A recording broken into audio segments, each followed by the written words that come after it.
a mio parere assolutamente non scontata, che è quella di leggere e affrontare la storia in un'ottica del presente, ed è l'impostazione che è stata dichiarata fin dall'inizio. E voglio citare appunto a pagina 8, quando appunto l'autore invita a esplorare il passato non per rimpiangerlo, tantomeno per cercare di riproporlo, ma semplicemente perché lì e solo lì c'è la mappa per esplorare il futuro.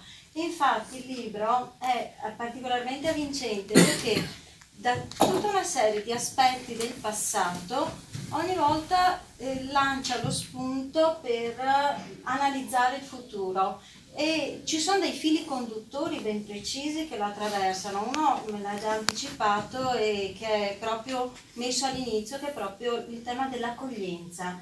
Il Veneto dice, la popolazione veneta, il DNA dice, è sostanzialmente integro attraverso i secoli, i millenni, l'accoglienza, lo scambio, il dialogo, il confronto, in una parola, l'apertura al mondo.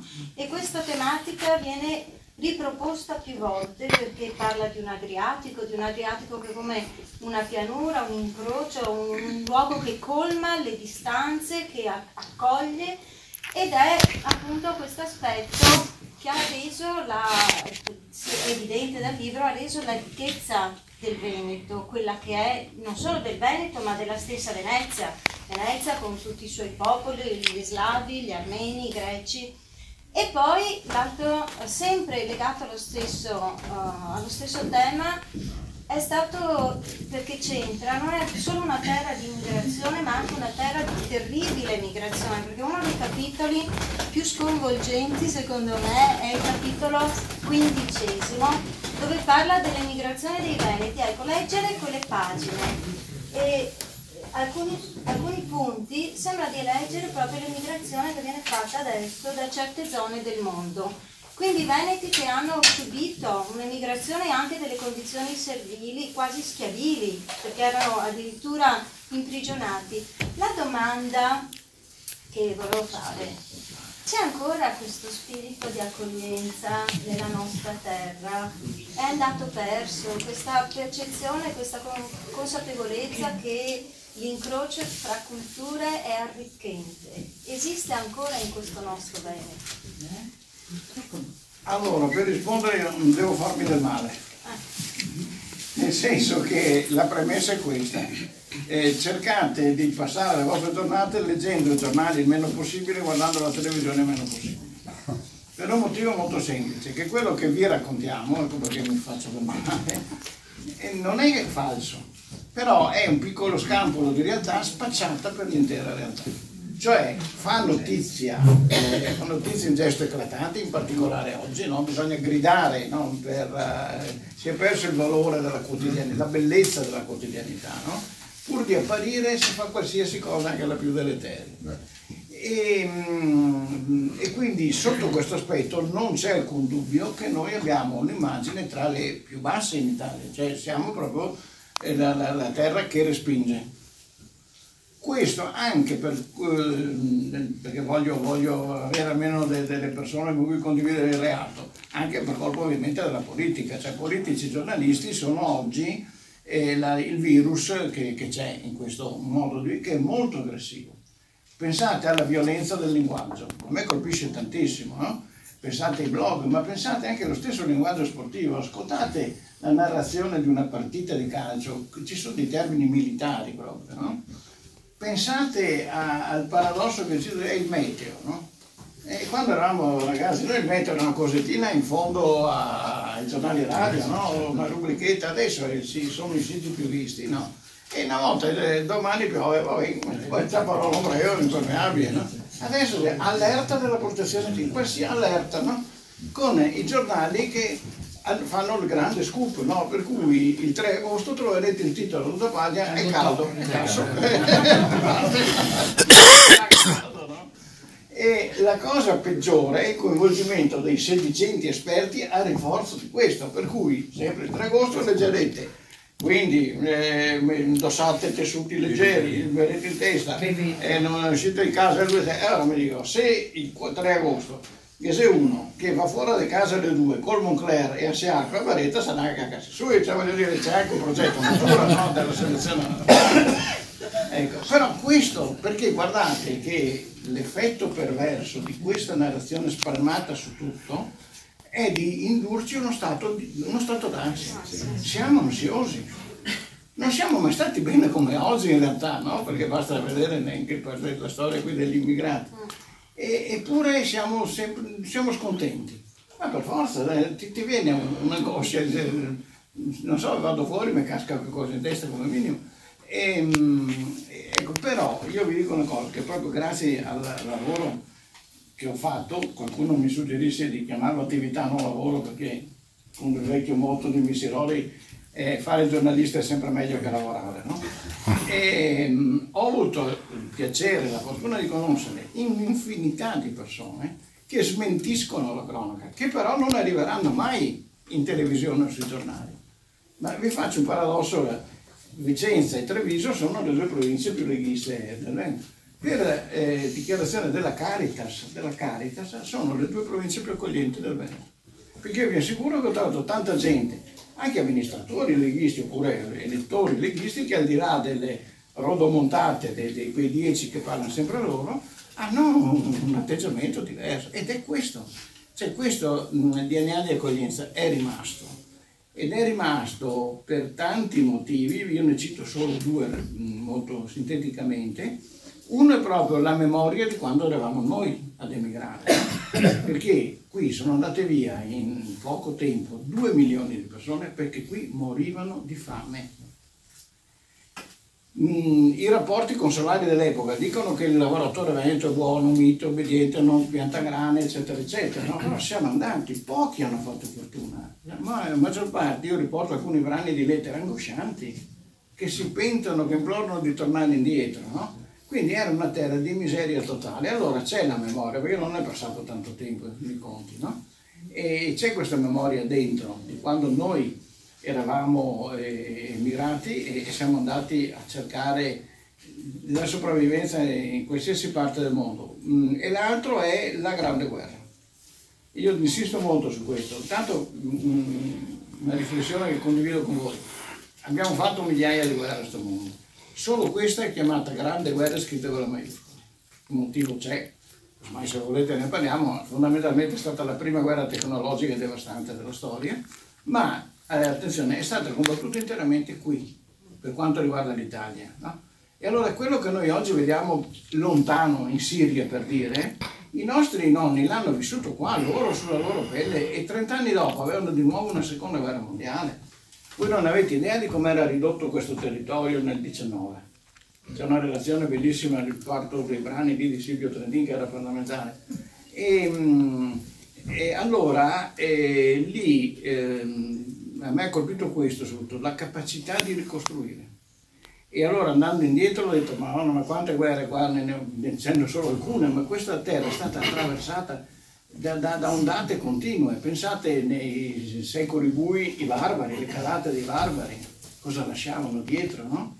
Pensate le guerre, la Serenissima, la Lega di Cambrai, per dire, pensate a tutta la questione dell'Ottocento, la guerra. C'è sempre stato ogni volta la capacità di ripartire. E allora io trovo che questa terra è simbolicamente, ma anche non simbolicamente, impastata con sangue e sudore. Il sangue delle guerre e il sudore della ricostruzione. E non a caso nelle 2 o 3 citazioni che ho messo all'inizio ho voluto sceglierne una di Virgilio dalle Georgiche, Labor omnia vicit improbus, cioè il lavoro tenace ha ragione di tutto. E questo era, quando voi chiedevate a Rivoni Sterni mi consigli un libro da leggere, dice le Georgiche, perché lì dentro c'è lo spirito esatto dei Veneti. Cioè, riparto, voglio ripartire e ogni volta riesco a ripartire, no? Quindi 2 ingredienti fondamentali, anche questo è un contatto tipicamente, non esclusivo, ma tipicamente, fatica e fiducia. Senza fatica non arrivo da nessuna parte, ma solo con la fiducia che il mio lavoro servirà ce la faccio. Fa ridere, mi ha sempre fatto ridere una cosa molto simpatica di un tipico piccolo artigiano veneto, era i primi tempi di Obama, c'era questo slogan yes we can, no? E cosa vuol dire? Vuol dire possiamo farcela, no? Se inventare, gli altri da sempre dai tosi che gaffemo. Ed era così, no? Ci sono storie di... Adesso c'è un aneddoto molto simpatico di uno di questi imprenditori, no? Che è del settore calzaturiero di istruzione del veneziano. Allora era il tipico che cominciava dalla cucina di casa, no? A fare il laboratorio, e poi due fratelli, no, due amici operai che si erano scocciati, che andavano su e giù a 20 km a piedi per andare a lavorare, no? Con un pugno di fagioli, una fetta di polenta in tasca. Si sono scocciati e si sono messi in proprio, ma hanno diversificato la produzione, per cui uno andava sulla produzione di massa con le sgalmare e uno sulle produzioni di lusso con le scarpe, che allora si portava solo le domeniche.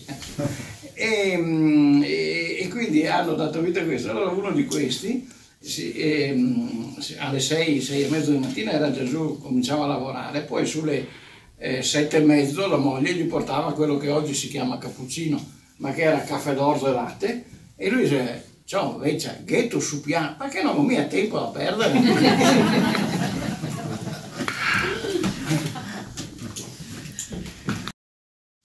Quindi si avverte sempre, anche con Venezia qualche volta, a sproposito anche, una sorta di ostilità per tutto quello che si vede oltre la terraferma, oltre il ponte. Ma siamo davvero così diversi? Allora, diciamo che sì, è una cosa anche questa un po' genetica. Se guardiamo, dunque, vabbè, Venezia nasce nei secoli bui, no? Nasce già molto proiettata sul mare, sull'acqua, mentre la terraferma si sta già organizzando in altra maniera, cioè si parla si usa il termine marca, in un primo tempo veronese, poi trevigiana, ma in realtà è quasi tutta la terraferma, quasi tutta, perché poi a nord dell'Unesi, Cadore, appartengono a un'altra enorme, in realtà poco conosciuta, che era il patriarcato di Aquileia. Voi pensate che il patriarcato nel massimo sviluppo, in realtà che è durata 1200 anni, andava da Como al lago Balaton, per dirvi, no? Era la più grande diocesi del Medioevo, e con istituti di autogoverno assolutamente strepitosi. Allora la terraferma prende una sua linea in termini di sviluppo quando parte la borghesia emergente, che punta di nuovo sulla cultura. Questo è molto importante. Pensate all'Università di Padova. Padova nasce da una costola separata di Bologna, perché a Bologna il potere ci metteva troppo il naso dentro. E allora partono, fanno pochi mesi a Vicenza, non si trova tanto bene, qua c'è non ho capito. E allora arrivano a Padova, dove il potere pubblico crede immediatamente e ci investe un sacco, ci investe il comune nel 200, poi i carraresi nel 300, ancora di più. Si andavano a prendere i migliori docenti e li strapagavano. Avevano Erasmus, prendevano i migliori studenti di medicina e li mandavano alla Sorbona. E non a caso i carraresi si portano qua a Petrarca, se lo tengono stretto, no? Per dire. E dopo Venezia lo stesso mantiene questa politica. Pensate alla statua del Gattamelata a Padova, l'ha fatta Donatello, ed è la più grande statua dopo quella di Marco Aurelio, quindi c'è indubbiamente la dicotomia c'è. Venezia è molto attenta all'acqua. E perché? Per un motivo molto semplice. Se ci pensate bene, il nucleo fondante di Venezia sono dei profughi. Esattamente come gli Stati Uniti sono nati come un gruppo di profughi, Pilgrims Fathers, no? Però negli Stati Uniti hanno un territorio sterminato pieno di tutto. Qua che cosa hanno? Barene, un po' di agricoltura, un po' di pesca. E come fanno a diventare la più grande potenza commerciale della storia? Perché si rendono conto che sotto i piedi hanno l'oro bianco, il sale, no? Infatti c'è una lettera intorno al 500 di un funzionario 537, 538, Cassiodoro, che sottolinea questo, no? Cioè non c'era mica l'industria del freddo, non c'era frigorifero, non c'era niente, dovevi conservare i cibi e dare sapore.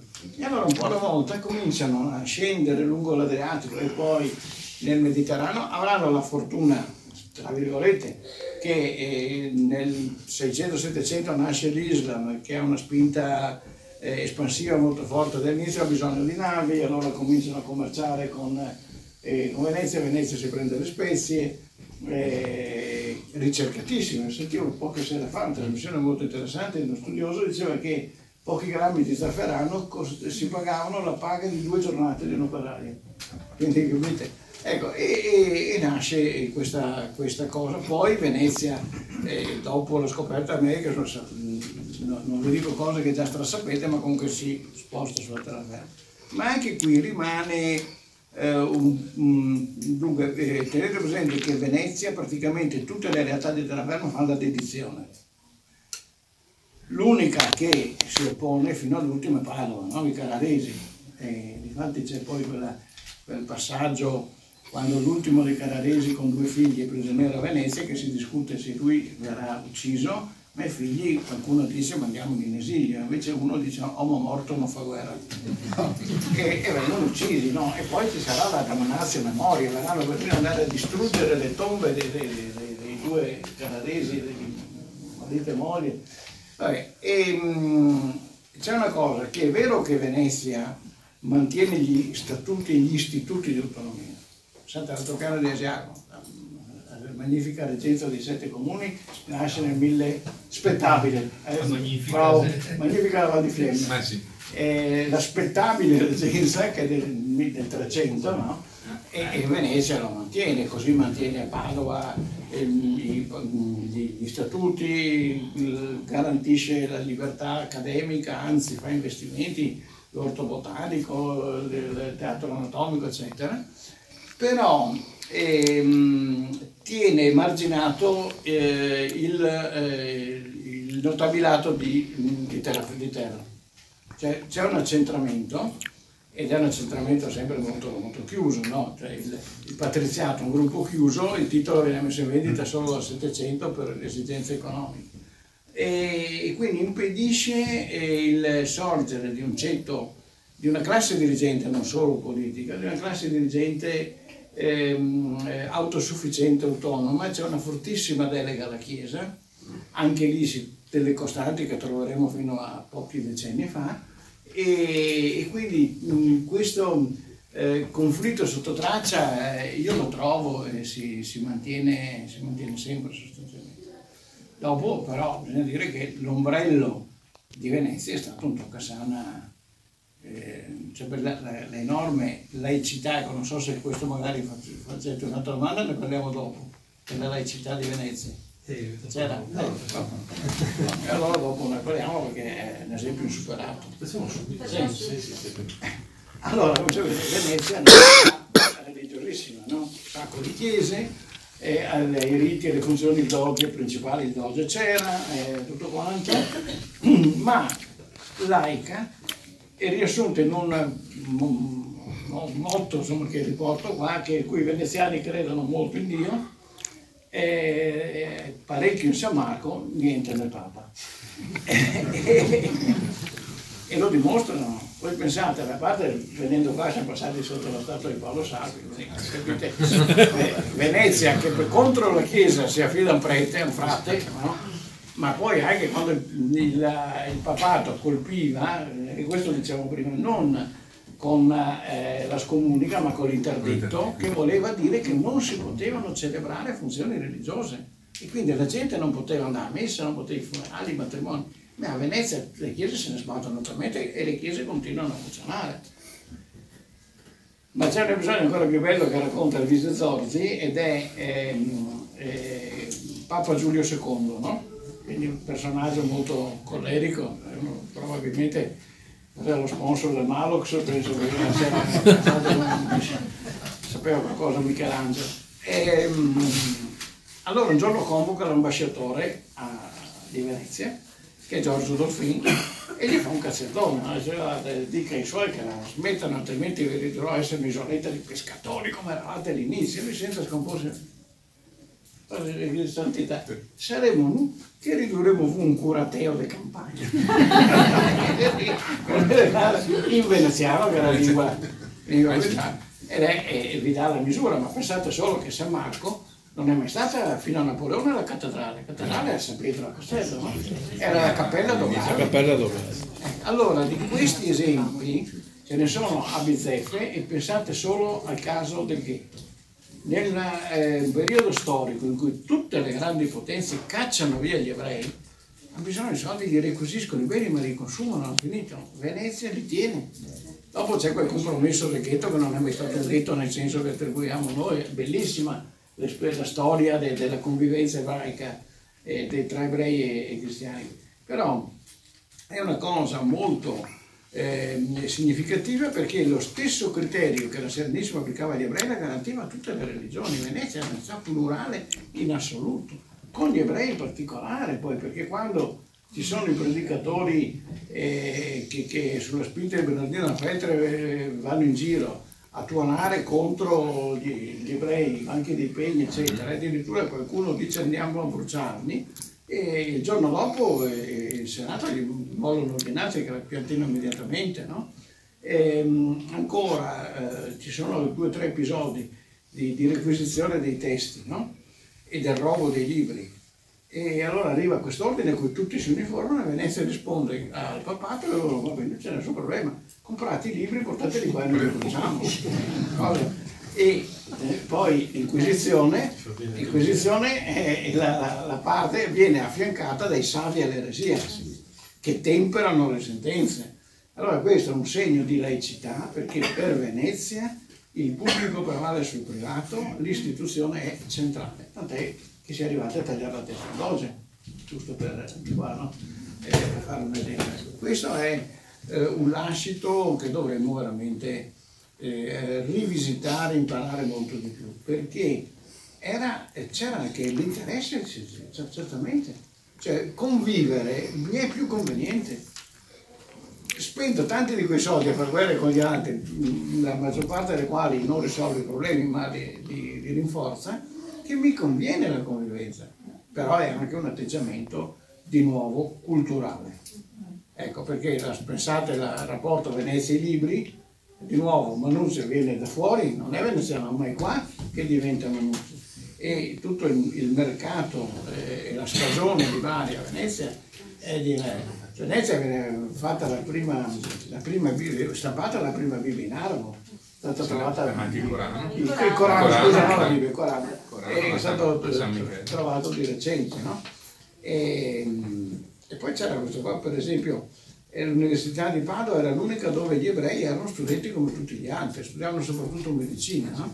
Non erano sottoposti ai segni di riconoscimento altro. E Venezia, il patriziato, usava i medici ebraici, erano autorizzati a uscire dal ghetto di notte, perché erano bravi, mentre i medici cristiani erano ancora mezzi stregoni, no? Ci sono medici ebraici che finiranno a fare i medici di corte in giro, e uno di loro andrà addirittura alla Sublime Porta e sarà il medico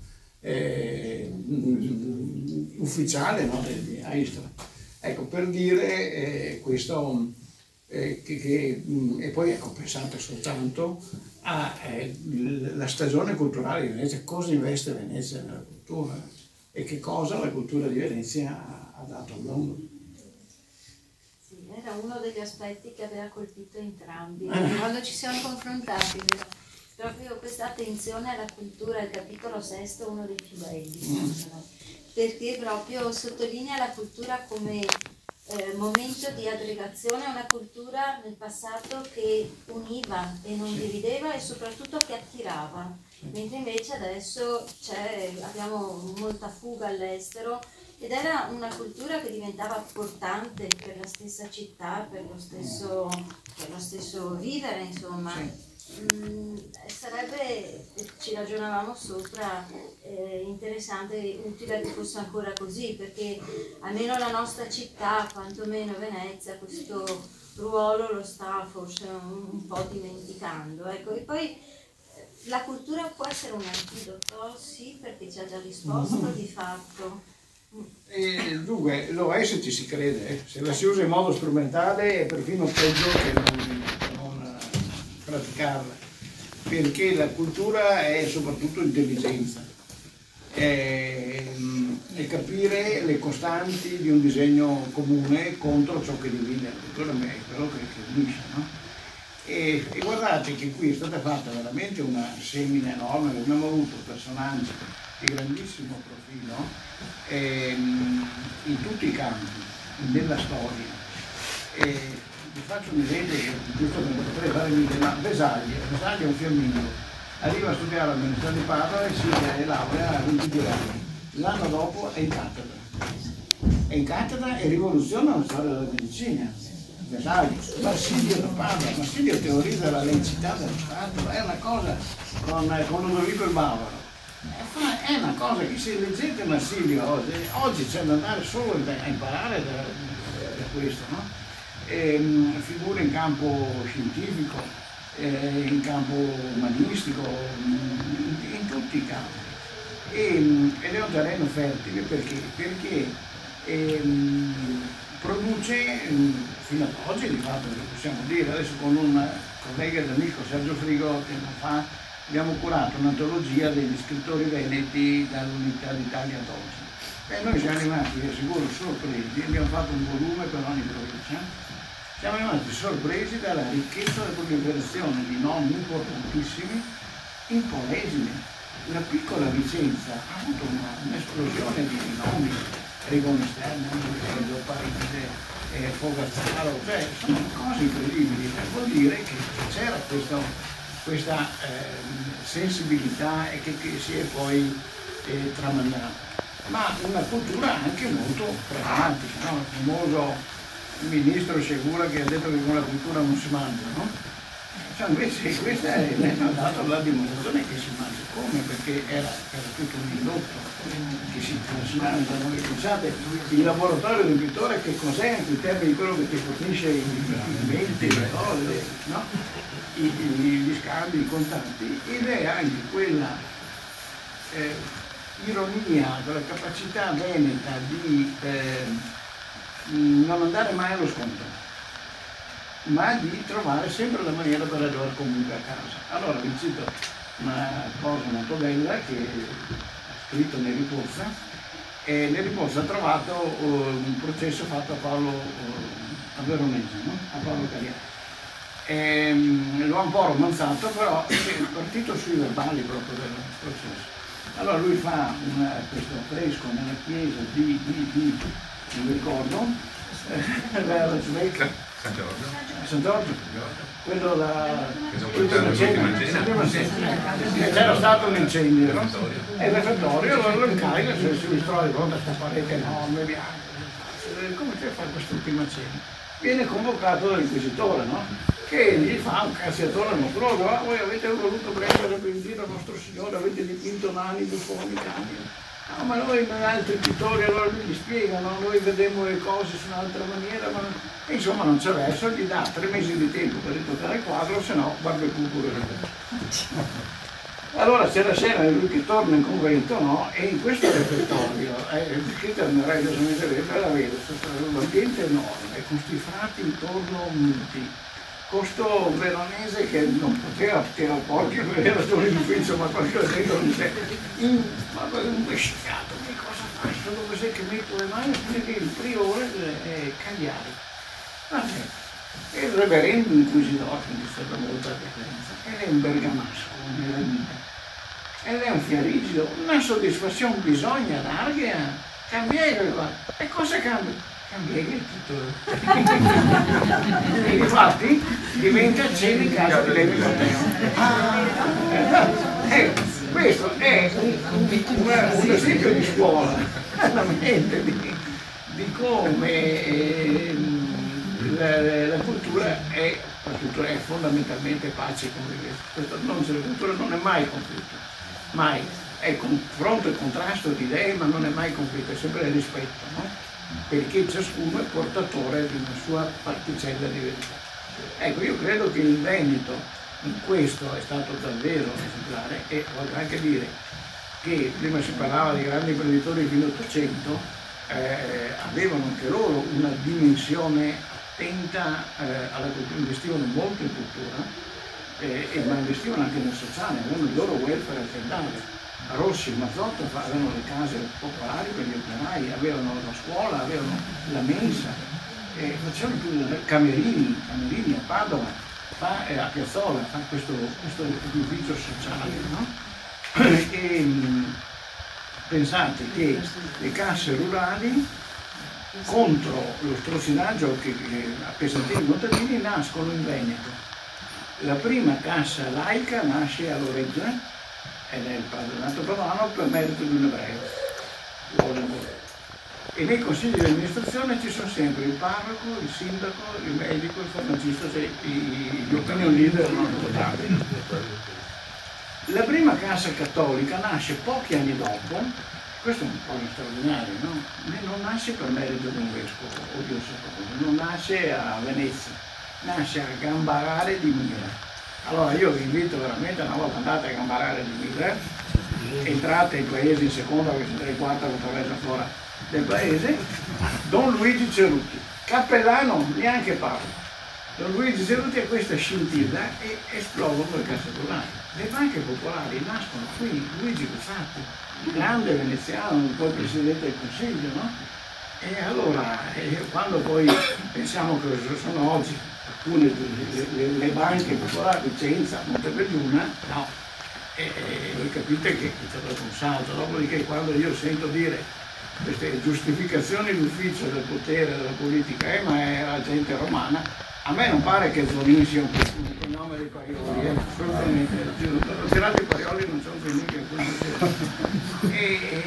oppure il Mose, questa commistione disgustosa, in cui entrano tutti, no? Questa greppia in cui entrano tutti, io quando sento parlare, scusate se faccio una punta un po' polemica, forse devio, forse anticipo, ma dopo quando sento parlare di autonomia dico, ma supponiamo di averla, chi ce la gestisce? Queste persone? Domanda. Lunga oltre 3.000 anni, dando dei punti di riferimento, spiegando le modifiche, i cambiamenti che sono stati portati a questo territorio. È stata un'esperienza estremamente arricchente, piacevole, e uno si chiede anche 3.000 anni sono tanti, passiamo dai primi insediamenti proturbani, da Fratesina, poi a Padova, arriviamo a Patavium, al Veneto romanizzato, i barbari, poi le grandi signorie, la Repubblica di Venezia con tutta la loro storia, tutti conoscete. Poi arrivano in periodi di disastri, nel 1797, un momento di rottura, un mondo che vede completamente annichilito, e poi una lenta ripresa nel tempo. E uno si chiede, ma è possibile che in questi 3.200 anni ci siano sempre dei punti, delle continuità, dei punti, questo popolo, questa gente, ha delle caratteristiche che si ripercorrono, che si ritrovano nelle varie epoche?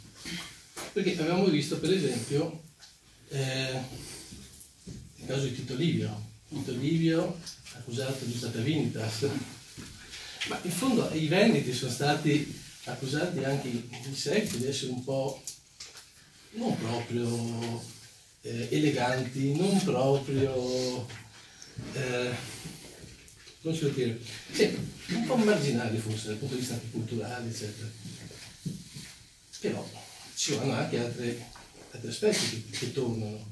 Abbiamo visto Fratesina con il grande ritrovamento dell'officina dove è stata lavorata l'ambra, una cosa incredibile. Quindi queste dimostrazioni, questi commerci, di questi contatti commerciali già dall'epoca, quindi mercanti, agricoltori, artigiani, sobri, sì, probabilmente sì, abili, probabilmente sì. Continuerà nel tempo queste cose qua. Ecco, una delle prime domande era proprio questa, cioè abbiamo come Veneti delle caratteristiche che tornano nel tempo. Sì, sicuramente sì, ma non solo i Veneti, chiaramente ogni popolo ha una sua impronta, io sono straconvinto di questo. E difatti quello che mi ha indotto ad accettare di fare questo libro, prometto che l'editore mi ha corteggiato, per usare un termine elegante, per un paio d'anni, perché non trovavo la chiave. Poi ho pensato che la chiave era proprio questo, no? Di andare a capire, a individuare il genius loci dei Veneti. Ma questo ce l'ha qualsiasi popolo, a me la storia piace di mio e quindi mi sono studiato altre situazioni, ognuno ha la sua impronta. E si tratta di andarla a individuare e di capire che cosa sia rimasto. Allora questo oggi è molto difficile, non solo per il Veneto, ma per un motivo molto semplice che ciascuno di noi può toccare con mano nella sua esperienza umana, no?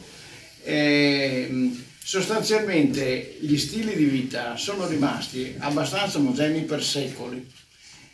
Lo stile di vita di mio nonno non era molto diverso da quello di 5 secoli prima, mentre da una trentina d'anni la storia ha preso un'accelerazione così forte che è la globalizzazione, non è l'appiattimento, è fare strame di tutto, no? E il far cortiglia un po' dei valori dell'individualità, dell'identità. Però queste identità restano. Allora, intanto io sono partito da una domanda: qual è il mito fondante nel Veneto? Allora, noi sappiamo tutti benissimo che i miti non sono storie, non sono verità, però sappiamo anche che il mito interpreta, raccoglie in qualche modo lo spirito di una terra, no? E allora qui la cosa è di una lettura trasparente, no? Facciamo un paragone con un altro mito autorevole, Roma. Il mito fondativo di Roma è un fratello che ammazza l'altro, no? Parliamoci chiaro. E se guardiamo la politica di oggi, allora si capisce che la continuità la possiamo anche trovare. Nel caso, adesso chiaramente ci sono grandi discussioni, i veneti da dove venivano, certamente non erano i primi, che oggi dice prima i veneti sbaglia completamente perché prima c'erano i Lugani. Ma a parte questo, nella interpretazione largamente accettata, sono dei profughi che scappano da una delle più sanguinose guerre del Medio Oriente. Anche qui c'è un elemento di attualità. Se anche non era tenore, però diciamo che un gruppo di profughi su delle carrette del mare, reduci da una guerra devastante, hanno risalito il Mediterraneo e l'Adriatico, sono arrivati qui e qui si sono integrati nella costruzione. Allora, questo, ho detto, è la mia chiave di lettura, è questo: il Veneto geneticamente è una terra accogliente, a differenza di altre. E poi nella storia trovi i riscontri. L'esempio di Fratesina è un altro, cioè lì mi ha colpito. Tenete conto che a Fratesina sono scavi abbastanza recenti, parliamo di 40-50 anni, no? Però per fortuna era un sito molto ben conservato e ci dà una misura dello spirito di oggi tipico del Veneto. L'immagine veneta è il piccolo e medio imprenditore, l'artigiano, che fa le cose con le sue mani, e lì sta la differenza, però ha anche una capacità commerciale enorme di import-export. Allora Fratesina e il Grigello di Polesine, che oggi, non più oggi, ma insomma è stato a lungo la zona depressa del Veneto, e quello era una terra, un'area di straordinaria vitalità. C'erano questi che facevano dei prodotti di larghissimo pregio, veramente, e c'era un giro di import-export che partiva dall'area del Baltico fino al Medio Oriente, pensate, passando per il porto di Spina. Così, scavando a mia volta nella carta e non nella terra, ho trovato queste relazioni intensissime. Adria era una città cosmopolita, era una città plurale a colori, era piena di immigranti. Cioè, anche questo, è sbagliato il termine immigranti, la storia è sempre stata fatta di noi, i popoli si sono sempre mossi, sempre, ma dalla remota antichità, altrimenti saremmo ancora fermi a Neanderthal. Qualcuno c'è ancora rimasto, però la storia è un movimento. Allora ecco, il Veneto mi ha dato questa chiave di lettura che poi ho rintracciato, ho ripercorso risalendo i secoli, e è anche vero quell'aspetto, no? Noi abbiamo una immagine di basso profilo. Io dico sempre però che se ce l'abbiamo ci raccontano male, ma siamo anche noi che ci sappiamo raccontare male. No, è sempre un po' reciproco. Ci sono degli stereotipi, perché Tito Livio, sì, veniva già allora bollato, non provinciale, un campanuno di campagna, però insomma è stato tutto Livio, e l'imperatore se l'è preso come un precitore del figlio. Ma pensate alla straordinaria stagione del Cinquecento, pensate ai grandi nomi della cultura, pensate alla musica, pensate alla letteratura, insomma abbiamo avuto delle figure talmente di alto profilo che non potevano non essere espressione di una terra che la cultura ci credeva. Per esempio a me colpisce sempre quando leggevo soprattutto le cose molto belle che scrive Neri Pozza, e quando veniva, intanto quando un convento, un ente doveva fare un quadro si chiamava I Fior di Pittori, no? Siamo la storia di Paolo Veronese. Ma quando quell'opera veniva per la prima volta aperta le porte e presentata, era la gente così che discuteva, che si accanivano, e quindi vuol dire che c'era una sensibilità. Figure anche meno clamorose, se volete, pensiamo a Ruzzante, no? Ruzzante è stato definito da Rimbaud il maggior commediografo insieme a Molière. E lui sapeva interpretare l'anima del popolo, sono stupende quelle sue pagine. Quindi un'ultima osservazione è questa: non vale solo per le cose tra virgolette indigene, cioè che nascono qua. Pensate il Veneto come terra di approdo di straordinarie figure che erano straordinarie di loro, ma che qui hanno dato il meglio di sé. Faccio solo 2 o 3 esempi per spiegarmi. Sant'Antonio, quando arriva qua, è un frate malaticcio, arriva qui e un anno circa prima di morire. In quell'anno diventa il primo santo subito della storia. Quello che fa, il suo messaggio, il modo in cui lo porge, modo molto moderno, lui strigliava anche i vescovi, e c'era una memorabile predica che dice: guardate che Gesù Cristo ha detto a Pietro, pasci le mie pecore, no tosa le mie pecore. Pensate a un Giotto. Giotto era un grandissimo pittore, ma è qui che fa nella Cappella degli Scrovegni il ciclo che rivoluziona la storia dell'arte. Pensate a Galileo. Galileo viene qua e qui cambia la storia del mondo, non della scienza, del mondo, perché dice basta, non i dogmi, è la sperimentazione, è quello che uno ci mette di suo, no? E guarda caso, se ne va per gola perché continuava a chiedere aumenti di stipendio, e gli avevano detto: professore, qua questi rischiano, ma io allora ho offerte vaga, se ne corserà, e infatti a momenti finiva a barbecue, Galileo, per dire. Allora, questo vuol dire una cosa, secondo me, che certo queste persone erano geniali di loro, ma qui hanno trovato il terreno socio-culturale, economico, per esprimersi al meglio. E mi viene in mente, e chiudo con questo, uno studio di John Floridi, che è un autore americano contemporaneo di economia, che dice che le caratteristiche di un territorio, la qualità della vita nel territorio è fondamentale per attirare investimenti non solo di soldi ma anche di cervelli. Cioè, se Galileo abbiamo trovato le note spese dei pranzi che si organizzava a casa, Galileo se la spassava alla grande, non è che stava sempre là con cannocchiale, veniva spesso qui a divertirsi alla grande, faceva quelle mangiate strepitose, no? Allora vuol dire che c'è, capite, il brodo di cultura, diciamo, no? La terra fertile, e dovremmo saperci vendere un po' meglio, questo sì.